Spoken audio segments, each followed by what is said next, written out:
जेव्हा माझा आवाज ऐकला जाणार नसेल तेव्हा मी ओरडून सांगणार, मी गुलाम नाही.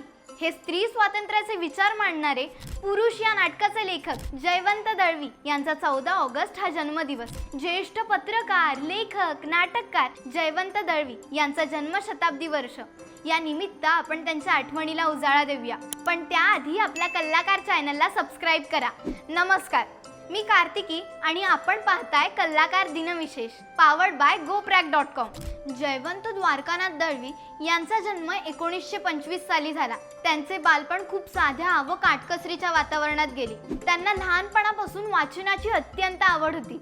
त्यांच्या घरात बौद्धिक व संस्कृत वातावरण होते, त्यामुळे विचार करण्याची, प्रश्न विचारण्याची सवय त्यांना लहानपणीच लागली. लहान वयातच त्यांनी कथा व निबंध लिहायला सुरुवात केली.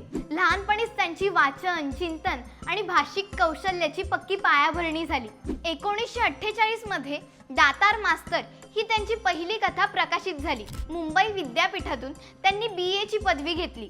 शिक्षण घेत असतानाच त्यांनी साहित्य, रंगभूमी आणि पत्रकारिता यांची गोडी लागली. त्यांनी टाइम्स ऑफ इंडिया या इंग्रजी वृत्तपत्रात काही काळ नोकरी केली. नंतर महाराष्ट्र टाइम्स मध्ये ते संपादक म्हणून कार्यरत होते. त्यांच्या लेखांमध्ये सामान्य माणसाच्या व्यथा, समाजातील विसंगती आणि सत्ताधाऱ्यांच्या धोरणांविषयी स्पष्ट टीका करण्याचा प्रत्यय येतो. ठणठण बोलतात म्हणून जयवंत दळवी यांना ठणठणपाळ हे टोपण नाव पडले. त्यांनी वाऱ्याची वरात आणि इतर लेखनात ठणठणपाळ या नावानेच लेखन केले. ठणठणपाळने काय ठणठण केले ते पाहू असे म्हणत लोक त्यांच्या लेखनाची वाट पाहत. ठणठणपाळ लेखनाने मराठीत हसवणाऱ्या पण बोलक्या पत्रकारितेची नवी वाट खुली केली.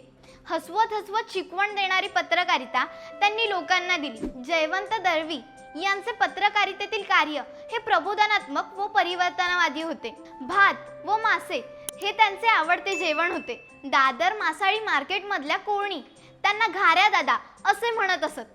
त्यांचे डोळे घारे असल्यामुळे त्यांना असं म्हटलं जाईल. त्यांचा प्रत्येक लेख एका साध्या घडामोडीपासून सुरू होतो.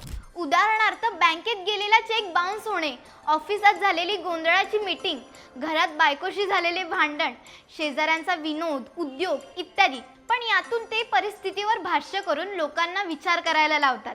जयवंत दळवी हे एक अष्टपैलू लेखक होते. त्यांनी कादंबऱ्या, नाटके, कथासंग्रह, लेखसंग्रह, अनुवाद, लघुनिबंध अशा विविध साहित्य प्रकारात विपुल लेखन केले. त्यांनी 50 पेक्षा अधिक साहित्य पुस्तके लिहिली. 19 नाटके लिहिली. नरक, दुपारचे ऊन, माणूस हे त्यांचे प्रसिद्ध कथासंग्रह. संध्या छाया, हवा तसा गोंधळ या त्यांच्या प्रसिद्ध कादंबऱ्या. पुरुष, नातीगोती, उष्णता ही त्यांची प्रसिद्ध नाटके. ठणठणीत सत्य, काय तो कार्यक्रम हे त्यांचे लेखसंग्रह. जयवंत दळवींच्या नाटक, कादंबऱ्या व कथासंग्रहांसाठी महाराष्ट्र शासनाने अनेक वेळा त्यांना महाराष्ट्र राज्य साहित्य पुरस्कार दिला. भारतीय रंगभूमीवरील महत्त्वपूर्ण योगदानासाठी त्यांना संगीत नाटक अकादमी पुरस्कार मिळाला. गदिमा प्रतिष्ठान जीवन गौरव पुरस्काराने त्यांना गौरविण्यात आले होते. त्यांचे विचार, लेखन आणि वक्तृत्व यांना साहित्य विश्वात मोठा मान होता. ते एक बहुआयामी साहित्यिक व्यक्तिमत्व होते. सुतार काठ या त्यांच्या आत्मचरित्रातून त्यांनी आपले अनुभव, संघर्ष व जिद्द समाजापुढे आणली. जयवंत दळवी यांची शैली विनोदी, उपरोधिक, सहज आणि वाचकाला आत्मपरीक्षण करायला लावणारी आहे. ते स्वतःवरही टीका करतात म्हणून त्यांचे लेखन अधिक प्रामाणिक वाटते. मनाला टवटवी आणणारे सकस लेखन त्यांनी कायम केले. ही विशेष माहिती तुम्हाला कशी वाटली हे आम्हाला कमेंट करून नक्की सांगा. हा व्हिडिओ आवडला असेल तर लाईक करा, जास्तीत जास्त लोकांसोबत शेअर करा. आपल्या कल्लाकार YouTube चॅनलला नक्की सबस्क्राईब करा आणि बघत रहा कल्लाकार दिनविशेष पावर्ड बाय GoPrack.com.